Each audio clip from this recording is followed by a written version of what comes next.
अध्यक्ष जी, राष्ट्रपिता महात्मा गांधी जी कहते थे कि भारत की आत्मा गांव में बसती है और भारत की आत्मा जब गांव में बसती है तो गांव की तरक्की और खुशहाली के बिना देश की तरक्की संभव नहीं है। श्रद्धेय नेताजी ने हमेशा कहा कि भारत की तरक्की और विकास का रास्ता अगर कहीं से निकलता है तो खेतों और खलिहानों से निकलता है। अर्थव्यवस्था के बहुत बड़े बड़े विद्वान इस सदन में मौजूद हैं। श्रद्धेय नेताजी ने हमेशा कहा कि अगर देश की अर्थव्यवस्था को दुरुस्त करना है तो किसानों को आप संपन्न कर देंगे तो बाजारों की भी वैल्यू बढ़ जाएगी, लोगों की परचेजिंग पावर भी बढ़ेगी और देश की अर्थव्यवस्था भी बढ़ेगी। सभापति जी, माननीय वित्त मंत्री जी द्वारा जब बजट पेश किया गया तो माननीय अध्यक्ष जी, तो लगातार ये कहा गया अब तक का सबसे बड़ा बजट है, 50 लाख करोड़ से ज्यादा का बजट है। लेकिन उन बजट पत्रावलियों को जब देखा गया और उस पत्रावली में जब कृषि एवं किसान कल्याण मंत्रालय के बजट को देखा गया तो अध्यक्ष जी बड़ी निराशा हुई। केवल 2.7% बजट का हिस्सा इस मंत्रालय को दिया गया। जो पिछले समय में बजट मिल रहा था उसमें भी सभापति जी 2.8% की कमी सभापति जी इसमें कर दी गई। इसलिए मैं समझता हूं बीजेपी के लोग, ये एनडीए की सरकार भाषण चाहे जितना दे ले किसानों के लिए, लेकिन दिल में किसानों के लिए नफरत लेके बैठे हुए हैं। अगर नफरत लिए न बैठे होते तो इतने बड़े बजट में किसानों के लिए बजट में कटौती क्यों की जाती। सभापति जी, मैं जिक्र करना चाहूंगा 2014 के भारतीय जनता पार्टी के संकल्प की। 2014 में संकल्प पत्र जो जारी किया गया था, उस संकल्प पत्र में कहा गया था कि स्वामीनाथन जी की जो रिपोर्ट है। आपके पास आज कागज बहुत है, लेकिन बोलना संक्षिप्त में है सर, संक्षिप्त में बोलना है। अब जो आप मौका देंगे आपकी उदारता रहेगी। सभापति जी, 2014 के संकल्प पत्र में कहा गया कि स्वामीनाथन जी की सिफारिश के अनुरूप जो किसानों की लागत है, जिसमें लागत में श्रद्धेय नेताजी कहते थे और उसी बात को स्वामीनाथन जी ने भी कहा, किसान की अपनी मेहनत, अपने परिवार की मेहनत, उनके जो पशुओं की मेहनत, खेती की जो वैल्यू है उस वैल्यू का जो मार्केट में ब्याज होना चाहिए, सारी की सारी चीजों को अगर मिला लें, जिसको स्वामीनाथन जी ने फार्मूला दिया था C2 का, C2 प्लस 50%, माने लागत का 1.5 गुना समर्थन मूल्य। 14 का वादा है आपके चुनावी घोषणा पत्र का मंत्री जी, और 14 से आज 25 आ गई है। अभी तक एक बार भी सरकार का ये संकल्प 12वां बजट पेश हो गया है। 11 साल आपने पूरे कर दिए। भाषण बहुत लंबे हैं आपके, लेकिन सच्चाई से बहुत दूर हैं। उसके बाद सभापति जी, प्रधानमंत्री जी ने 2016 में घोषणा की कि 2022 में आने वाले अमृतकाल में जब भारत प्रवेश करेगा तो उस प्रवेश के समय किसानों की आमदनी को हम दूना कर देंगे। मैं नहीं समझ पा रहा हूं, माननीय कृषि मंत्री जी, आप बहुत अनुभवी हैं, एक बड़े प्रांत के लंबे समय तक मुख्यमंत्री रहे हैं, जहां किसानों की इस्तेमाल की सारी चीजों का मूल्य आपने बढ़ा दिया।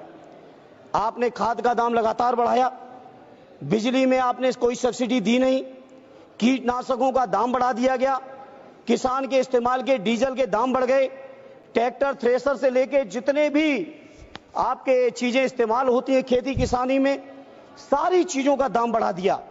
लेकिन किसानों को कहीं समर्थन मूल्य देने की आपने जरूरत नहीं समझी। जहां आपने वादा किया था दोगुनी आमदनी का, जहां आपने वादा किया था C2 प्लस 50% का, आज मैं बड़ी जिम्मेदारी से सभापति जी कहता हूं, देश के किसानों की हालत यह है कि अगर वो कर्ज न लें तो लागत भी ऐसी, लागत के बराबर भी कहीं मार्केट में मूल्य नहीं है।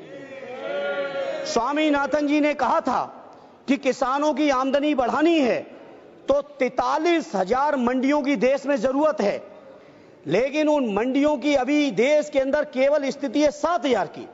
और जब से एनडीए की सरकार आई है 11 साल से, मैं पूछना चाहता हूं मंत्री जी, जवाब दे दीजिएगा, प्राइवेट सेक्टरों ने तो मंडियां बढ़ा ली, साइलोज बना लिए, प्राइवेट खरीदारी का इंतजाम तो है, लेकिन कहीं भी सरकारी मंडियां आपने बढ़ाने का काम किया हो तो उसका डेटा दे देना। उत्तर प्रदेश के अंदर आदरणीय अखिलेश यादव जी ने मुख्यमंत्री रहते हुए विशेषकर बुंदेलखंड से लेकर उत्तर प्रदेश के विभिन्न इलाकों में सैकड़ों मंडियां बढ़ाई थी, उन मंडियों को नहीं बढ़ाया। और तो और कन्नौज के अंदर आलू की, मैनपुरी के अंदर अनाज की एक बहुत बढ़िया मंडी तैयार की थी एक्सप्रेसवे के ऊपर, जिससे किसान अपनी फसलों को सीधे देश के किसी भी कोने में पहुंचा सके। उन मंडियों को भी मंत्री जी आप जानकारी जुटा लीजिएगा, उन मंडियों को भी आपकी सरकार ने नहीं बनाया। और मैं ये बात मैं इसलिए कह रहा हूं क्योंकि जब सत्ता पक्ष की तरफ से कोई खड़ा होता है तो डबल इंजन की बातें करते, डबल इंजन की बातें करते। क्या हुआ आपके उत्तर प्रदेश के अंदर डबल इंजन का? माननीय अखिलेश जी के सारे कामों को रोक दिया गया। जहां सभापति जी ये हालत है किसानों की, अंत में किसान क्या करें? कर्ज ले रहे हैं, साहूकारों के मुंह मांगे ब्याज पे कर्ज लेना पड़ रहा है, सरकार से भी कोई राहत नहीं। क्या मामूली बात है? आपके 10 साल के कार्यकाल में प्रत्येक वर्ष 10,000 से ज्यादा और अब तक 1 लाख से ज्यादा किसानों ने आत्महत्या कर ली है। देश के किसानों ने, बताइए, देश के किसान आत्महत्या कर रहे हैं, देश के तमाम संविदा कर्मी आत्महत्या कर रहे हैं। देश के किसान अगर अपना हक अधिकार मांगने आते हैं, 3 काले कानून बनाए थे। मैं कृषि मंत्री जी आपसे कहूंगा जवाब में बताइएगा, हम पूरे विपक्ष के लोग कह रहे थे कि काले कानून है 3 और काले कानूनों को आप नहीं मान रहे थे। किसानों ने यहां पर महीनों दिल्ली में सर्दी, गर्मी, बरसात सारे मौसम झेल के आंदोलन किए, 750 किसान शहीद हुए। उन शहीद किसानों को आज तक आपकी सरकार की तरफ से, जहां देश की 5वीं अर्थव्यवस्था है, तीसरी होने वाली है, वहां एक परिवार को मुआवजा आपने नहीं दिया। सर, यह है आपकी सरकार। यह डंका बज रहा होगा किसी बड़े बड़े लोगों के लिए, कुछ चुनिंदा उद्योगपतियों के लिए बज रहा होगा डंका, लेकिन देश के किसानों की जो बर्बादी है वो छुपी नहीं है। सभापति जी, इसलिए सभापति जी मैं आपसे कहना चाहता हूं, जहां देश के अंदर पूंजीपतियों का 16 लाख करोड़ से ज्यादा कर्ज आपने माफ किया है, 16 लाख करोड़ से ज्यादा देश की बैंकों ने पूंजीपतियों का, बड़े बड़े पूंजीपतियों का, जिसमें चुनिंदा होंगे, हम किसी का नाम नहीं कोट करेंगे, पूरा देश जानता है, लेकिन किसानों के कर्ज की माफी की बात आती है तो सरकार एकदम चुप बैठ जाती है। यही आपका किसानों के प्रति प्रेम है। मैं बड़ी जिम्मेदारी से कहता हूं, अपने देश के किसान भाइयों को कहना चाहता हूं, देश की सर्वोच्च सदन से कहना चाहता हूं, आपको सोचना पड़ेगा, चिंतन करना पड़ेगा कैसी सरकार आपने चुन ली। कितना प्रधानमंत्री जी के नाम पे झूठी बातों को आप विश्वास कराओगे लोगों को?